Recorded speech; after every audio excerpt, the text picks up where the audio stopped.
Seguindo o decreto de Criciúma, prefeitos da ANREC impõem medidas mais rígidas no combate ao corona. Presidente da Câmara dos Deputados, Rodrigo Maia, defendeu que a proposta de adiamento das eleições municipais seja pautada e votada ainda nesta semana pela Câmara. Governador Carlos Moisés conhece projetos da Fundação Catarinense de Educação Especial. Reajuste em salário do prefeito de Criciúma e do secretariado gera polêmica na cidade.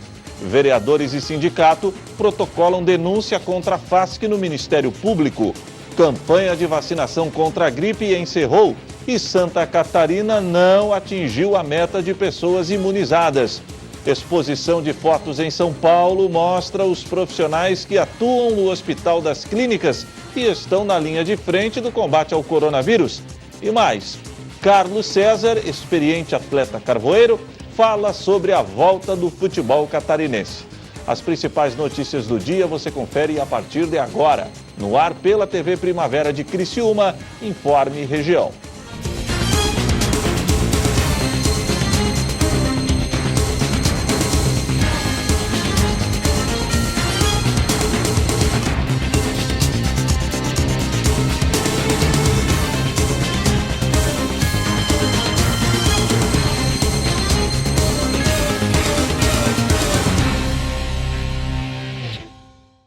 Hoje é terça-feira, 30 de junho do ano de 2020. A você que sintoniza a tela da TV Primavera, boa tarde. O colegiado de saúde da Associação dos Municípios da Região Carbonífera se reuniu para tratar sobre as novas medidas que serão tomadas na luta contra o coronavírus. O decreto de Criciúma será o exemplo a ser seguido na ANREC, que promete deixar a fiscalização mais rígida. Os municípios da região da ANREC devem adotar medidas mais restritivas no enfrentamento ao novo coronavírus. Os prefeitos da associação, em conjunto com secretários de saúde, estiveram reunidos nesta semana para debater o decreto das medidas de combate à pandemia. As mudanças foram definidas após o aumento do número de casos da Covid-19, conforme explica o secretário de saúde de Forquilinha, que é também vice-coordenador da Comissão Intergestores Regional. Referente à situação de enfrentamento à pandemia do Covid, de forma regional, os 12 municípios resolveram criar um decreto, um documento que teve como base um decreto já pré-estabelecido por Criciúma, onde tem uma série de medidas restritivas quanto à questão de horário e funcionamento de estabelecimentos, assim como do uso de máscaras, uso de questões de higiene, álcool e demais iniciativas visando esse controle. Nada diferente das portarias já anteriores, tanto do Ministério da Saúde quanto da Secretaria de Estado da Saúde, visando sempre a contenção das pessoas, evitar a aglomeração, assim como as demais necessidades previstas para enfrentar essa questão da pandemia, no que diz respeito a esse número significativo do aumento de casos, tanto nos municípios, na nossa região, assim como no estado inteiro. As discussões para a definição das medidas restritivas começaram já há alguns dias e envolveram todos os secretários de saúde da região e prefeitos. A reunião de hoje ela é uma consequência de uma reunião que já começou na sexta-feira, né? Sexta-feira os prefeitos e secretários estiveram aqui alinhavando esta reunião. Na segunda-feira os secretários se reuniram, montaram todo o decreto, todas as considerações, e na manhã de hoje, então, os prefeitos e os secretários definiram como será o lançamento desse decreto. O presidente da associação reforça que o decreto segue as mesmas restrições impostas em Criciúma na última semana, mas passa a valer de forma regional. O decreto, ele é um decreto regionalizado, por isso ele é muito importante, porque se tem uma flexibilização, são para todos. Se tem restrições, são para todos, né? Então isso dá uma força muito maior. É evidente que nós precisamos nos adaptar às medidas restritivas e também a nossa produção, né? Nós não podemos, a economia ela tem que continuar, né? Então acho que o decreto trabalhou muito essa questão. Entre os pontos que serão cobrados da população está a proibição da aglomeração, que segundo o presidente tem sido uma grande dificuldade dos municípios. Nós temos que conter essa aglomeração porque ela não é essencial, né? Por que nós vamos aglomerar em pontos de bares, em pontos de festas, disso e daquilo? Então, isso está muito bem claro no decreto, né? Inclusive com punições. Então, o decreto se restringe muito bem essa questão de aglomerações, restringe também a proteger os nossos idosos. Eu acho que se nós seguirmos, se a população de fato seguir esse decreto, nós vamos conter o avanço, né? E é muito importante que a população se preocupe também com o avanço do coronavírus, não somente os gestores, a área da saúde, né, ou a área da epidemiologia, enfim, né, a população tem que estar fazendo esse trabalho paralelo. Assim como em Criciúma, o decreto regional também prevê punições para quem descumprir as regras. É evidente que nós precisamos nos adaptar às medidas restritivas e também a nossa produção, né? Nós não podemos, a economia ela tem que continuar, né? Então acho que o decreto trabalhou muito essa questão. E principalmente a questão da aglomeração, né? Nós temos que conter essa aglomeração porque ela não é essencial. As medidas são, conforme o vice-coordenador da CIR, uma forma de tentar barrar o avanço do coronavírus na região e atender adequadamente os casos confirmados. Me preocupa muito, como eu disse, vem aumentando significativamente o número de casos positivos na nossa região, assim como o número de pessoas internadas, tanto em clínica quanto em UTI. Os nossos níveis de leitos disponíveis em UTI vêm diminuindo dia a dia, né? Temos as questões de respiradores, temos a notícia da chegada de mais 10, porém esses não estão ativos. Então isso nos preocupa e preocupa muito. Temos também a questão da falta de alguns tipos de medicamentos para a sedação. Temos inclusive alguns leitos já indisponíveis por essa falta de medicação nos hospitais e isso preocupa. Então, mais uma vez, a gente pede aqui o alerta da população, a colaboração de todos no sentido de nos ajudem. Isso não é um problema só do município, não é um problema só do prefeito, não é um problema só do secretário, não é um problema só da região.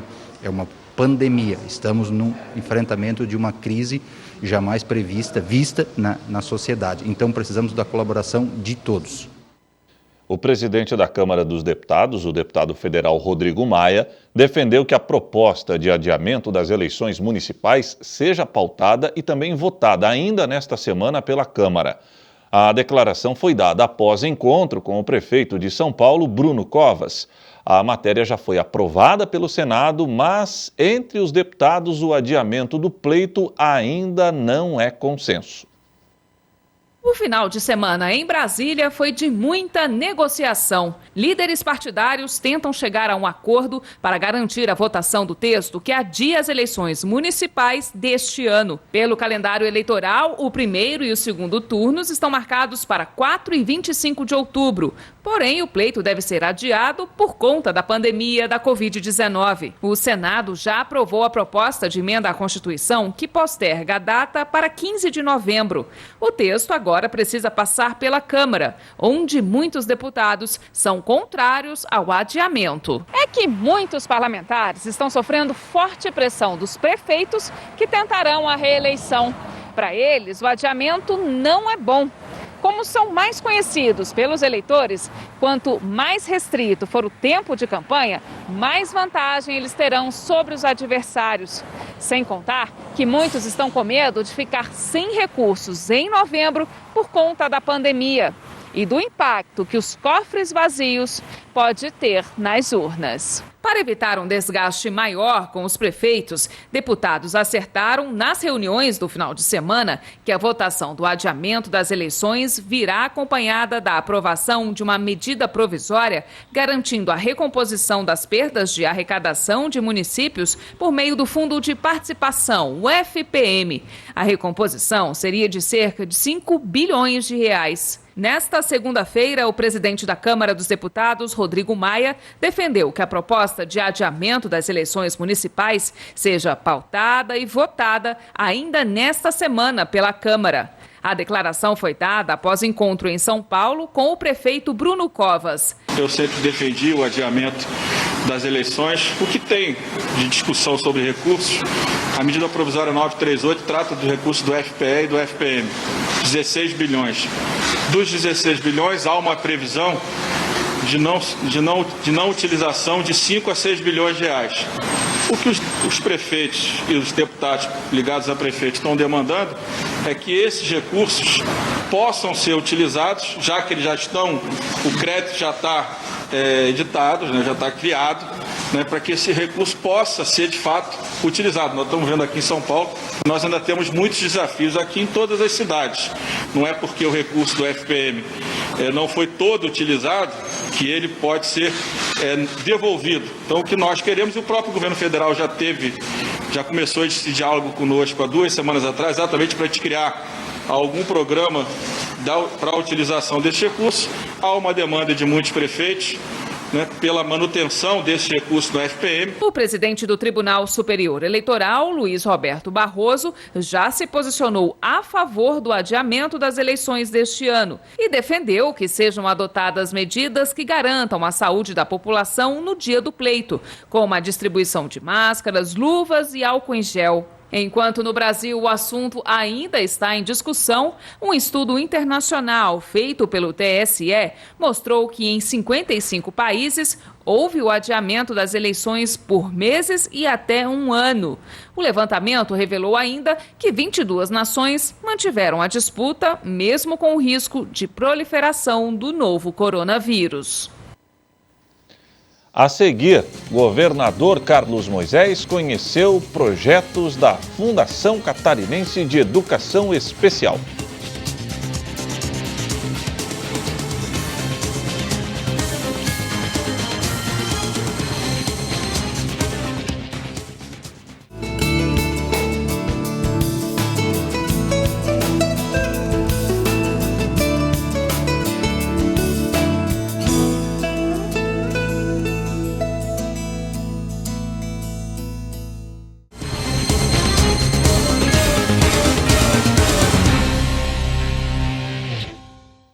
O governador de Santa Catarina, Carlos Moisés, conheceu os projetos da Fundação Catarinense de Educação Especial.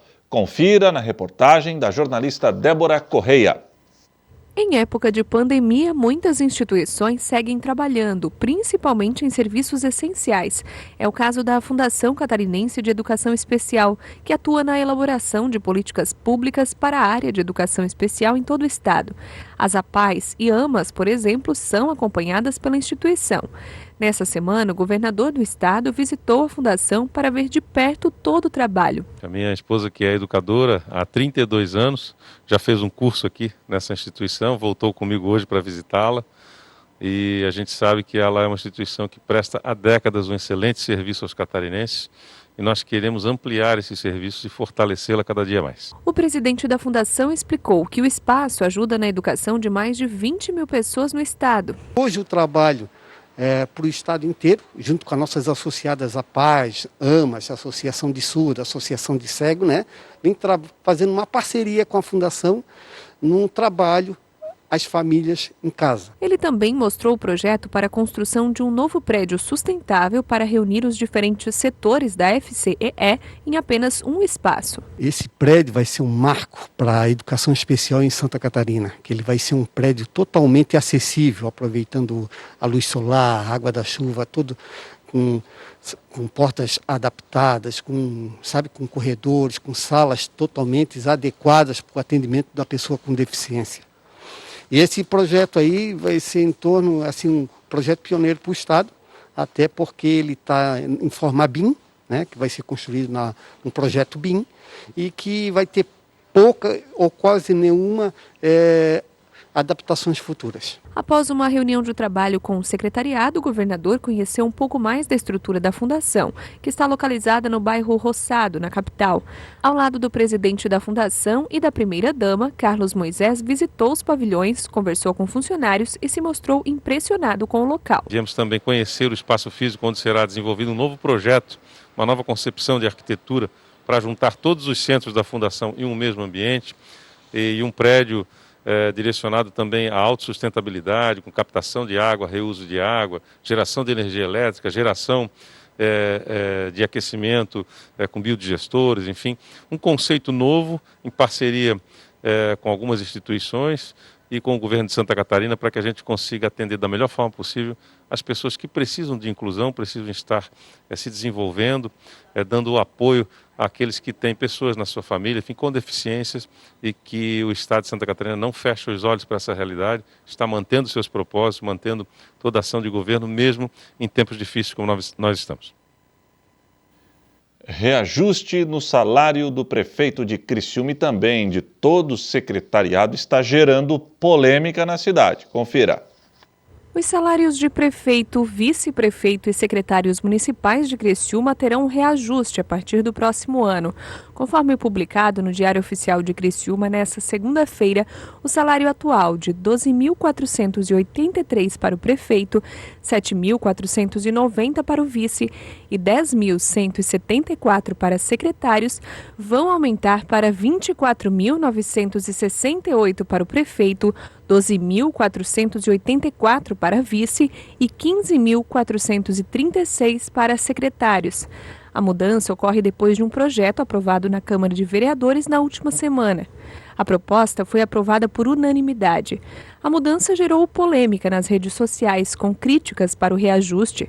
Mas acontece que o valor que será pago, válido para o período de 2021 a 2024, é quase o mesmo que era pago a prefeito, vice e secretários anos atrás. A explicação dada pela assessoria jurídica da Câmara de Vereadores é que os salários haviam sido reduzidos em 50%, sendo 30% em 2017, determinados por Clésio Salvaro quando assumiu o cargo, e 20% recentemente, em razão da pandemia da Covid-19. E além da redução, não houve nenhum reajuste. Com a obrigação de deixar determinado um salário para os próximos agentes políticos, o prefeito Clésio Salvaro enviou o projeto à Câmara com os valores vigentes já em 2016. Os novos valores publicados são, portanto, os valores originais corrigidos pelo INPC. O próximo prefeito a assumir pode também aplicar redutores. Vereadores e sindicato acabaram protocolando uma denúncia contra a Associação Feminina de Assistência Social de Criciúma, a AFASC, no Ministério Público. Entenda. 2 denúncias foram protocoladas nesta segunda-feira no Ministério Público de Criciúma relativas à AFASC. 8 grupos sindicais da região e 7 vereadores do município ofereceram denúncias junto à 11ª Promotoria de Justiça da comarca de Criciúma. As denúncias têm a finalidade de apurar possíveis irregularidades entre a Prefeitura de Criciúma e a associação, além de irregularidades na própria AFASC, as quais seriam apuradas em uma comissão parlamentar de inquérito, uma CPI, na Câmara. O documento deve ser analisado pela promotoria ainda essa semana. Existe a suspeita de que funcionários irregulares prestaram serviços para a Prefeitura de Criciúma no período de janeiro de 2017. O documento também pede que o MP verifique, através das prestações de contas da AFASC, os gastos correspondentes aos repasses da Prefeitura e realize um levantamento dos recursos provenientes do Fundeb e seus gastos. As denúncias são as mesmas que seriam analisadas pelos vereadores na CPI, que foi suspensa por decisão judicial. A promotoria também recebeu pedido para apurar informações referentes ao edital de licitação de concessão da Praça Céu, como também, de acordo com a denúncia dos sindicatos, averiguar as razões da existência das expressivas demandas trabalhistas e as possíveis ilegalidades praticadas. Os desvios da merenda da FASC e os possíveis casos de enriquecimento ilícito dos dirigentes no período de 2017 até os dias atuais também vão ser analisados, além da suposta participação do Poder Executivo nas decisões da FASC. Assinaram um documento entregue à promotoria os vereadores Júlio Kaminski, do PSL, Ademir Honorato, do MDB, Zairo Casagrande, do PDT, Jair Alexandre, do PL, Edson Luiz do Nascimento, Paiol, do PSL, José Paulo Ferrarese, do MDB e Solange Barpe, do PL, além das entidades sindicais. Campanha de vacinação contra a gripe encerrou hoje e Santa Catarina, infelizmente, não atingiu a meta de pessoas imunizadas. A campanha nacional de vacinação contra a gripe encerra nesta terça-feira, mas Santa Catarina não alcançou a meta de imunização. Segundo a Diretoria de Vigilância Epidemiológica, a DIV, até a noite de segunda-feira, pelo menos 685 mil pessoas dos grupos prioritários não tinham ido aos postos de saúde para se vacinar. O estado catarinense pretendia aplicar mais de 2 milhões de doses da vacina. A campanha começou em maio, já durante a pandemia, e chegou a ser prorrogada com acréscimo de 25 dias. Mas 74% do público-alvo se vacinou, enquanto a meta era 90% no estado catarinense. Em 2019, 70 pessoas morreram em decorrência da gripe no estado. A vacina não protege contra a Covid-19, mas é uma ferramenta que ajuda na triagem quando alguém aparece com os sintomas, que são semelhantes entre o coronavírus e a gripe. Em Criciúma, segundo a Vigilância Epidemiológica, pelo menos 20 mil pessoas dos grupos de risco ainda não se vacinaram. Com o fim da campanha, os dados serão enviados pelas diretorias de vigilância ao Ministério da Saúde, que vai definir se a vacina será liberada para toda a população ou se a campanha vai ser prorrogada. A seguir, Carlos César, experiente atleta carvoeiro, fala sobre a volta do futebol catarinense.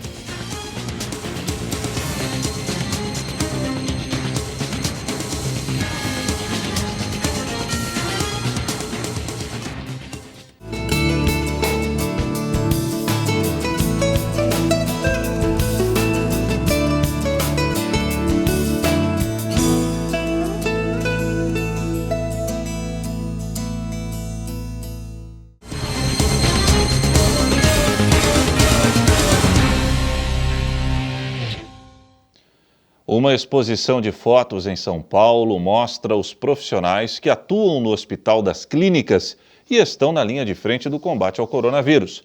O fotógrafo Tiago Santos afirma que o objetivo é prestar uma homenagem a esses trabalhadores. Quem passa pela estação Clínicas do metrô de São Paulo é observado por olhares atentos, cuidadosos, técnicos, científicos. Acima de tudo, olhos que estão vendo o perigo de perto.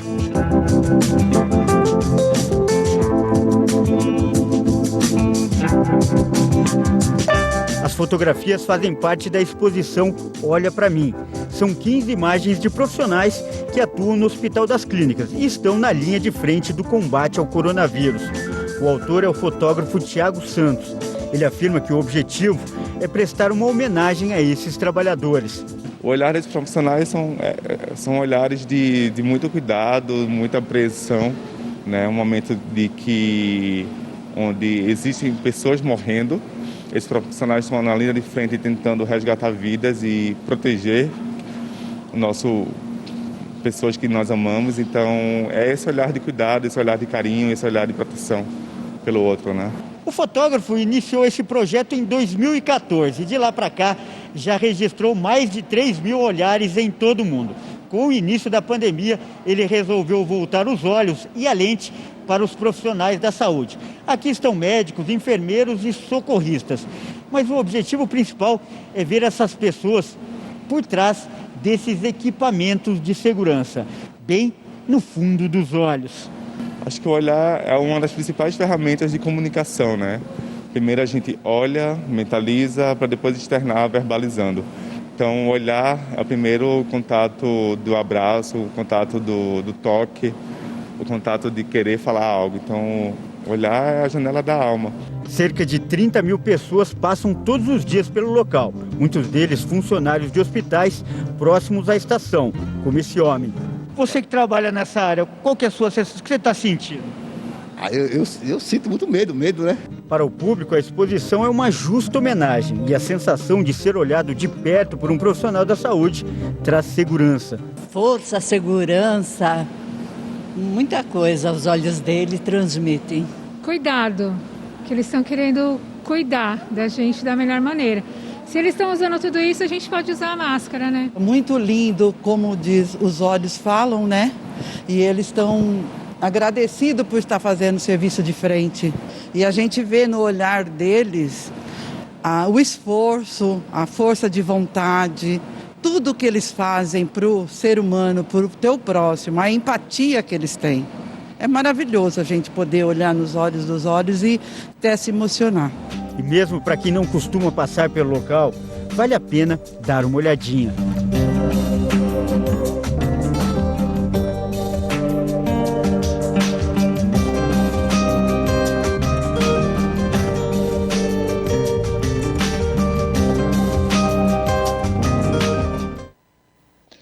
Agora o esporte. Carlos César, experiente atleta carvoeiro, está feliz por voltar a treinar. O jogador entende que o momento é de aprendizado para todos. Ele é um dos jogadores mais experientes do grupo tricolor. Artilheiro do time na temporada, Carlos César foi contratado para ajudar o elenco com sua experiência. Mas nem o mais rodado jogador criciumense imaginaria que 2020 seria tão conturbado. O coronavírus pegou todo mundo de surpresa, fazendo inclusive que os jogadores se adaptassem à nova rotina de treinamentos. Olha, a nossa preparação está muito boa, né? As recomendações que foram nos dadas, né? E a gente tem cumprido muito bem. Estamos com um bom resultado dentro de campo, na performance física e também nos cuidados dos nossos lares, né? Tanto é que todos os jogadores demonstram de forma positiva, né? Entre trabalho e nossa questão da saúde. Estamos nos adaptando muito bem e podendo ter bom rendimento no dia a dia de trabalho, com evolução, fazendo assim com que a gente esteja cada vez mais pronto para poder estrear bem. Há mais de 100 dias sem jogos oficiais, Carlos diz que o elenco carvoeiro está mais que motivado para a retomada do estadual, marcada para o dia 8 de julho. A retomada foi muito boa, né? Falar que foi com mais vontade, é natural que volte com mais vontade, porque a cada dia a gente precisa buscar algo novo, buscar sempre evoluir. E essa volta foi de grande motivação para todos, porque 90 dias, vamos se dizer assim, né? Se eu posso falar que foram 90 dias parados, e poder retornar ao trabalho, volta com felicidade, visando um futuro próspero que a gente espera. E o atleta ele tem que pensar com esse objetivo, ele tem que ter esse foco de voltar mais empolgado, de voltar querendo fazer o melhor, porque é a nossa vida, é a nossa carreira, é a camisa que nós estamos vestindo, que nós temos que representar muito bem, e título é aquilo que marca a história do atleta na história do clube. Na volta dos treinos, a grande dúvida dos torcedores é qual será o novo time titular do Tigre. Dúvida que, segundo Carlos César, vai perdurar por mais alguns dias. Cara, essa é uma pergunta ainda muito, muito cedo para se fazer, porque estamos trabalhando ainda a nossa parte física. O Roberto Cavalo, eu acredito, primeiro ele tem que poder falar a respeito de cada atleta, de cada posição. E a única coisa que eu posso dizer é o que eu venho fazendo. O que eu fiz até aqui, né, o que eu demonstrei, joguei nas duas posições. Muito feliz por isso, porque estou podendo contribuir para o sucesso e para as vitórias da nossa equipe diante dessa competição que é muito importante para nós. Durante a quarentena, Carlos focava na volta ao trabalho. E se tudo der certo, com o título estadual para o Criciúma. Passar na minha cabeça que eu queria voltar, que eu queria conquistar meus objetivos, as metas que eu tracei pelo ano, porque o atleta ele precisa sempre estar com o futuro planejado, né? E quando você tem um futuro planejado, quando você tem isso em mente, cara, você fica louco para poder entrar em ação, para poder realizar, para poder trabalhar. Isso que me fez manter motivado para todos os dias, ininterrupto, treinar, me dedicar e me preparar para essa volta. E o Informe Região desta terça-feira fica por aqui. Voltarei amanhã, se Deus assim permitir. Boa noite.